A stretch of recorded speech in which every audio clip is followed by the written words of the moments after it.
guess you could say. So me being 5'10", you would think that would make online dating easy for a guy like me, but actually I'm way too short to succeed with online dating.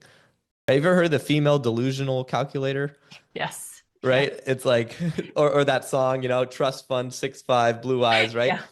And women have the luxury of actually waiting for those sorts of guys to message them, either on online dating sites or Instagram, because there's, right, it's a seller's market, right? It's not a buyer's market on there.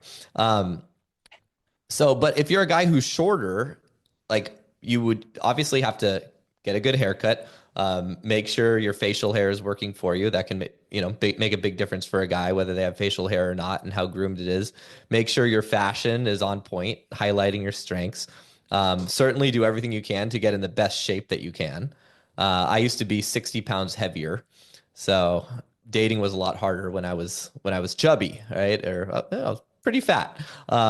And although I still did okay because I was fun and I knew how to flirt and my seduction skills were decent, right? Like I knew how to, the skill of game or seduction is always the great equalizer, right? So if you're a guy who's short and bald, right, that just means you have to be that much more engaging and cool and fun and social.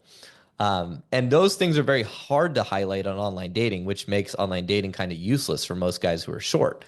But it doesn't mean Instagram is useless, right? Because you can, as a guy, I know a guy who is literally one of the shortest guys I've ever met. He's 5'3", but he was a incredibly social guy, amazing social skills.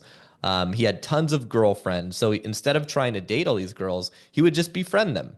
And he worked kind of in like the special effects making content scene even before Instagram was a thing. So he would meet a lot of models through his work. And instead of, being the guy trying to get their number and date them, he would try to connect with them on like a human to human level. And he built this very large social circle of beautiful women. And then he leveraged that by becoming a club promoter. He would invite them to the nightclub. The nightclub would pay him for every girl that he would bring. So he'd be at the club with, five or six beautiful women, and other beautiful women would be like, well, that guy's short, but how did he get all those girls? Right? What's going on with this guy? Right? So he was using pre-selection to his advantage. And that's what you have to do.